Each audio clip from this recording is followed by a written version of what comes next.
Beyond the newsroom, where untold story is revealed. BTN Media Beyond the newsroom, agwe mukutu semakotu woli ogokuwereza ensonga zesemasonga. Nze deni abatuusako ate byonna byabigenda maaso n'okutambula mu ggwanga lyattu Uganda. Banaddiini baabano beetaddemu ate munnaye beekumyemu ogutaaka ne boogerera Gen. Museveni amafuukuule lekera okutta abantu baffe okubeera nga obamalawo tetugenda kutiitiira kubeera nga bannayuganda bafa nga tetuliiko kye twogera.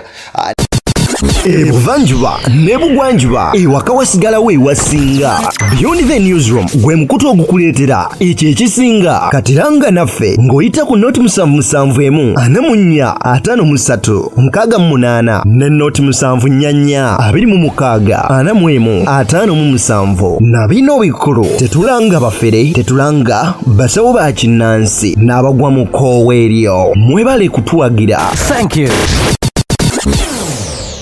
Aniono bonna baba nabegatidde awamu ne bavaayo okulwanyisa injustice badde etambula obegenda maaso mu ggwanga lyattu Uganda. Kaseera sikangu yaddakamu n'akeddagala naye tulidde Gen. Museveni n'amugamba sigwo soose ne ku myaka 40 gy'ofugidde kimala wuliriza ku ddoboozi ya bannayuganda obe muko nensa osobola okubanga lwakiri owanika ogambe nti bannayuganda kambalekere eggwanga lyabwe. His Excellency Robert Kyagulanyi Ssentamu in addition aliko obubaka buno bwayogedde naye bikwasa ennaku omuwala wuuno nno avuddeyo ye n'asalawo n'agamba bwekuba kufa kanfe naye nga mazima ng'ogedde mazima kigayogedde byonna mbikuleetedde ate ye yaliko speaker wa parliament eno alitwala Rebecca Kadaga ekyamazima matuufu embeera n'engeri gy'afaananamu si nnungi yaddakamu n'akeddagala yeetaaga ssaala zammwe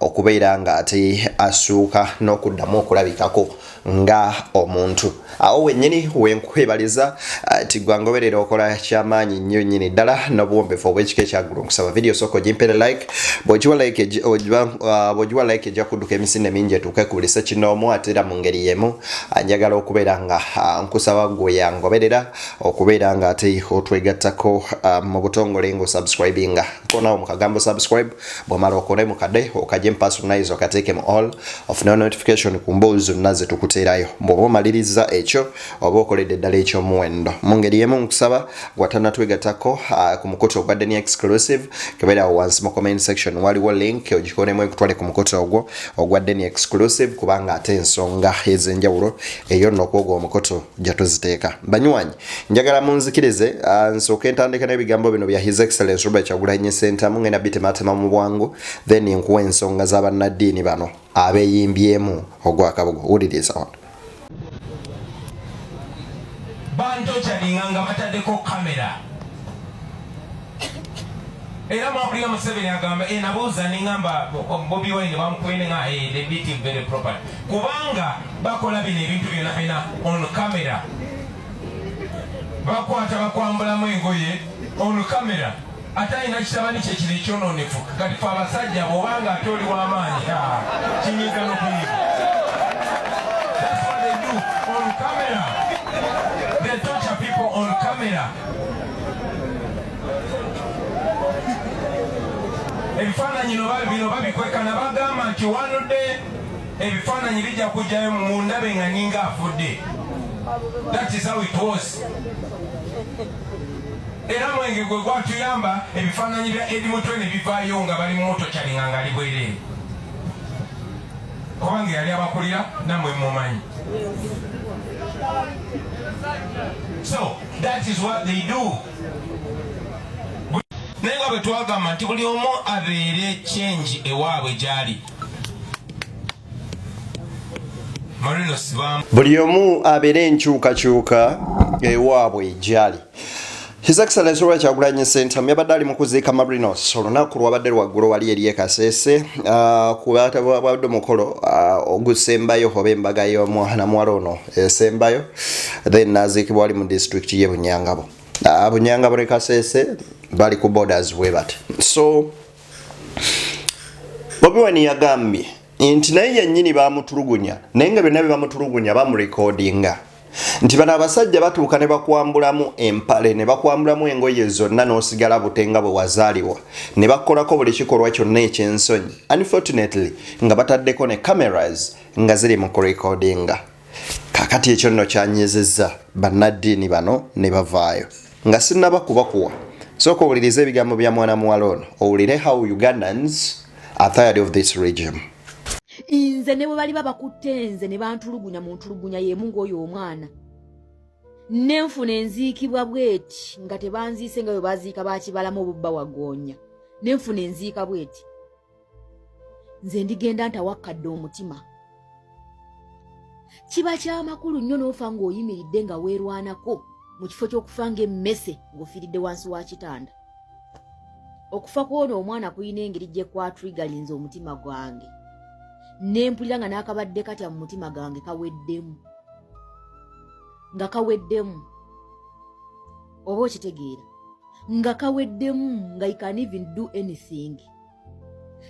Oyinza okulowooza nti ebikolwa bino byonna by'okola obikola okulumya abantu abalala kumbe oba wamaanyi n'ensonga endala lwaki balina okulwana. Ebigambo bya mwana muwala ono nalabye vidiyo yeeno nenkwatako nnyo ne ngamba let me share it with you. Ekyamazima amatuufu Abaganda balina olugero olugamba nti bw'onyigiriza ennyo gye zaaza omusaayi.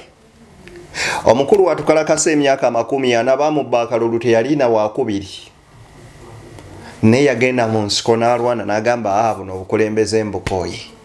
Kati then what of you who tortures Ugandans and kill them, you murder them in a broad daylight? It's really unfortunate. Bino Katonda byasasula abantu abamu. Laba enfaanana ya Rebecca Kadaga kankuweeko mu second saana zokka olabe vidiyo eno. Kakati buli kulonda twa manifesto tulebe kisubiza abantu tugenda kukola kino. Kakati tugenda kukyusa ebye tukozeeko biwedde ne waliwo bitandaba kugwa ate waliwo n'ebipya ogesa tugenda kisanja kitugenda kwa nuclear power tekyali oluli tugenda kuba ne airport empya ejija tekyali oluli tugenda kweyongera enguudo endala so okwongera kubiri tugenda kwongera kakati twatandika ne PDM etambula. Nkutegeezezza nti byayogera si bye tugenda okubeera nga twetaaga nnyo n'esooka otunulire entunulaye. Omanyi Abaganda bagamba okalya dda akadda dda ndowooza entunulaye bw'ogiraba bw'oti naawe wennyini ofunamuko okweraliikirira. Bannayuganda ekyamazima amatuufu tulumirirwe nnyo ensi yattu Uganda.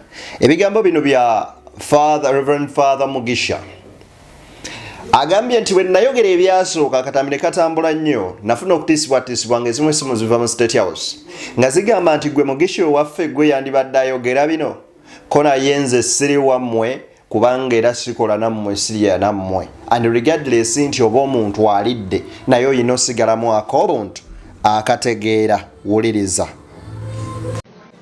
Ennaku zino tetukyali kumanya tetukyali ku kikula kya muntu tetukyali kuwasoma ki kubanga ennyaanya emu bweyonooneka mu kisero n'ogikkiriza okubeeramu n'endala zonna zikola ki. Kaakati bakadde bange olw'embeera eno naffe yeetujjayo ne baganda bange bano bonna bulijjo mwagambanga bannaddiini teboogera baasirika baalya oba oliawo abaalya gye bali naye tetulina kye twali tulidde ne bw'oba olidde osigalamu ako obuntu akalaba ebwe obuntu ebikolebwa. Siyinza kubanga ndi Mugisha olw'okutuumibwa erinnya Mugisha ne kinziba amaaso obutalaba biki bigenda mu ggwanga lyange. Bwe nayogera ebyasooka ebyasaasaanira eyo yonna bangi bankubira ne State House nga bwetadde n'obu nambuuza mu luzungu olukambwe ennyo mu Luganda yali ategeeza gwe Mugisha yuwa Mugisha lwaki bino byonna bivudde mu ggwe ne mubuuza kitegeeza ki nti nsuubira nti buli Mugisha yenna ali mu gavumenti ne mugamba nze mwamboola ne muddamu omukulu oyo nti oba olowooza buli Mugisha yenna anaabeeranga mu gavumenti oli mulwadde yali musajja munene mu gavumenti era yeemanyi ne bwanaabiwulira bino yeemanyi bakristo baganda bange basajja ba Katonda mwena n'abakazi abali wano bino ebintu bijjemu amannya tubijjemu kala katulwana na mulaba omu Museveni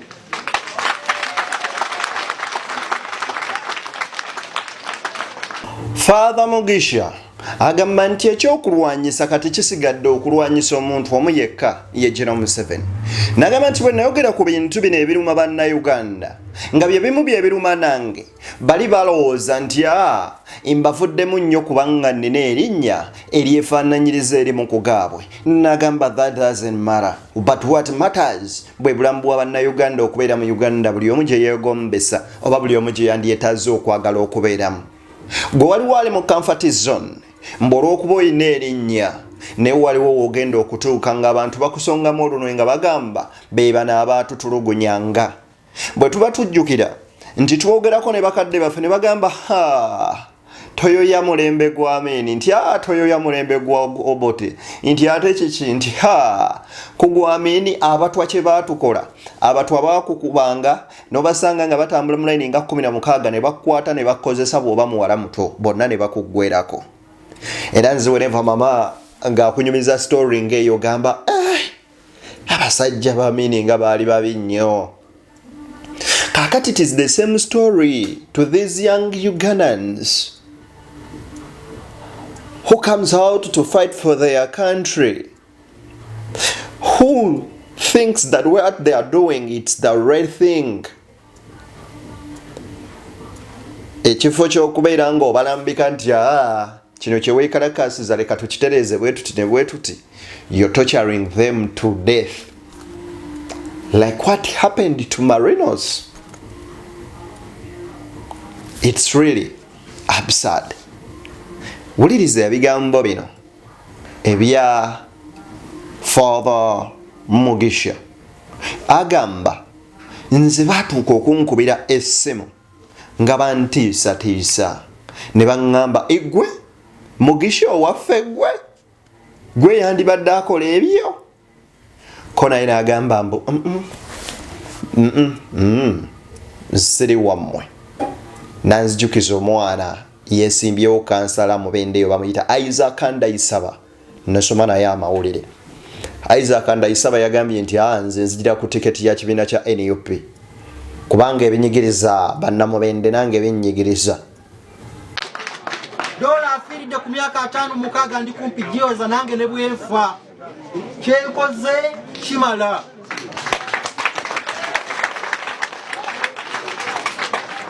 Mwe mwenna abali wano abasuusuuta abaagala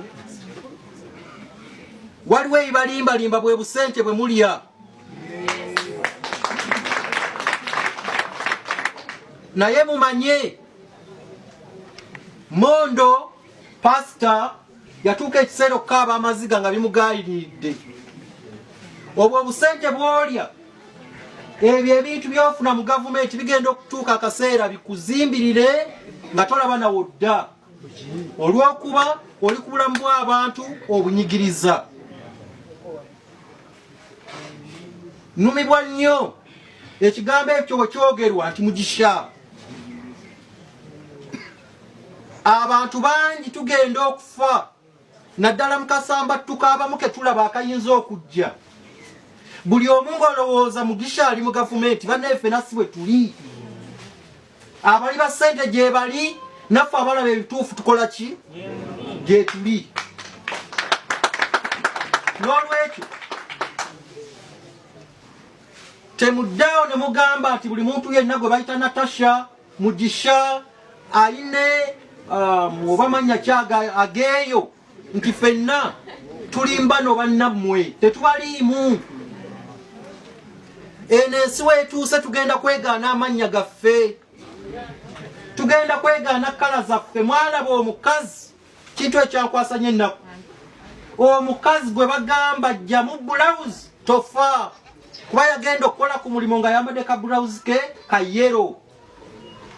Yero yatandika ddi okubeera ey'ekibiina ekimu, yero yaffe y'ekereziya, ate yero y'abantu bonna. Kati MTN tugikyawe? Omukazi ne yeeyambula, omukazi omukulu mu kibuga Kampala, n'asigaza amabeere wabweru olw'okutaasa obulamu bwe, olw'abaana abamba butuutu, olw'abaana bajja okuzikiriza abantu. Be baleese obusosozi obwo. Bw'oyambala yero tolina w'oyita, bw'oba oli mugisha tolina w'oyita, oba oli awo nga gwewalemerwa okubeeyungako. Njagala okubategeeza bassebo, ebigambo ebyo bya Mugisha biwanvu, ne Mugisha akugamba nti ffenna ku nkomerero ya byonna tusigala tuli muntu. At least tubere mu position erumirirwa obuntu. Beera muko n'omutima muli munda ogwa humanity, ogulumirirwa nti ono muntu munnange. Eno video mpanvu eri mu dakiika 15 eya Mugisha. Wabula Mugisha atuuse ku kiseera ekigamba nti bwe zituukanga ennaku ogenda mu box tiikinga woolaba Kyagulanyi, kubanga yakozeseza statement eringa ya mukyala yagamba nti mujomba yamanye ebiri mu skati yaabwe. Yagamba kubanga yamanye entulugunya gye batutulugunyizaamu ate era naye atulugunyiziddwako ku bantu bano. Wabula agamba nti nno bano abantu ne bwe mukola ebikolwa bino era ebikolwa bino bye mukola, one day one time you will pay for it. Ate ekyennaku nti gwe akaseera ko bwe kalituuka okubanga gwe yatulugunyanga bannayuganda okubeera ng'obisasulira, oyinza obutabyesasulira wabula ate abaana bo babazzukulu bo ne babisasulira in any way or the other, kubanga Katonda bw'aba akusasula tomanya. Kuba oyinza obanga oli mulogo nnyo n'ozaala omwana nga akonzibye n'akubonyaabonya n'akumalako buli kamu ng'okeetundako, oba oli awo nammwe ne mufunako abafa mu nfa y'emu ng'abannayuganda bwe bafuddemu. Ate mmwe kibaluma nnyo, kozi twalabako recent ne wano omwana yafiira mu bbaala nga famire yeekaaba amaziga mangi, ne tubasaasira ne tugamba very sorry, ne tujjukiramuko ku bannayuganda abagenze mu ngende etategeerekeka, ne tugamba wano eno kisa kya Mukama okuvaayo okukunamira wa Buganda. Ensonga yavako ki? Kisa kya Mukama yalaba abantu basanyuse nnyo ku nfa ya Gino Eli Tumwine.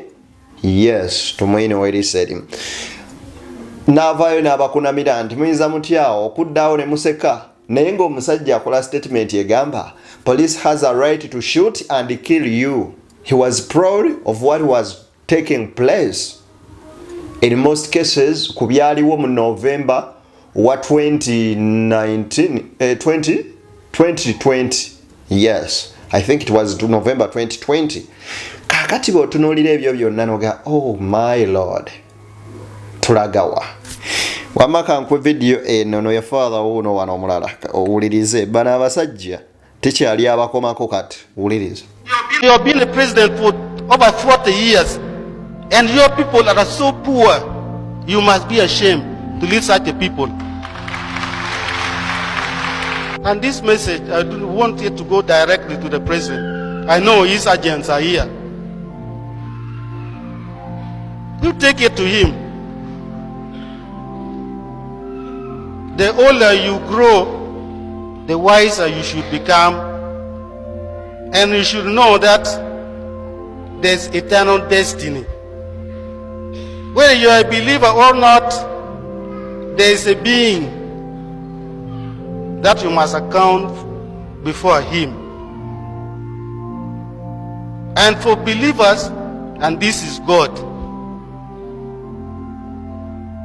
as you grow older, Mr. President, amend your relationship with God and with the people you have wounded. The people that surround you, especially from Acholi sub-region, majority are liars. They are not for the common people. When you go deep in the villages, some people, some families cannot even afford a packet of salt. They cannot afford to send their children to school. And you have been a president for over 40 years. And your people are so poor. You must be ashamed to lead such a people.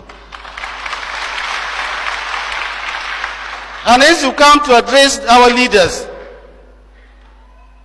omwami ono agamba nti kireno kya butonde oba oyagala kiriza oba toyagala kiganne ne buli gy'okoma okukula oba osemberedde okufa nti kati kyandibadde kirungi Mr. President okutereeza enkolagana ye ne Katonda kw'oteeka abantu bakulembera kubanga essaawa yonna Mungu asobola okuyita n'agamba kya busuwavu nnyo ku myaka 40 gy'otukulemberedde nga ffe no mwakyoli abantu bakyali bubi nga wakyaliwo n'omuntu atasobola kuaffordinga kugula kapakiti ka munnyo bwe kati nga tasobola kagula eyo nno gy'osanga omuntu nga tasobola naggula ekibiriiti ekya siringi 10 ng'omuliro aguvumbika era n'agenda n'anona omuliro ewa neighbor ng'omuntu oyo talina ssente zisobola kugula mafuta nenga wabula akuma ekisiki ky'omuliro n'akisa mu nsonda bw'ati ne yeebaka bwe bulamu bannayuganda bwe bayitamu for over 40 years omukulu gy'akulembereddemu ono nno Bishop ali eyo mu bitundu by'eggolo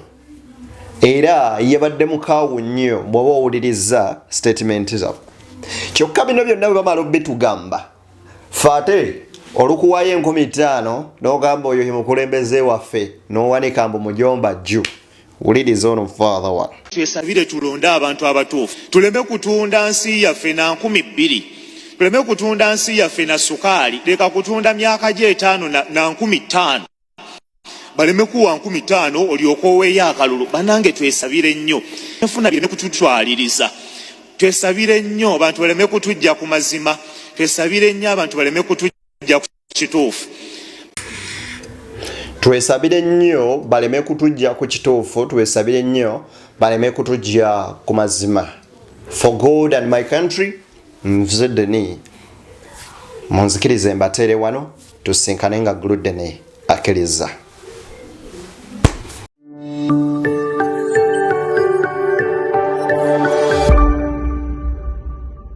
Beyond the newsroom, where untold story is revealed.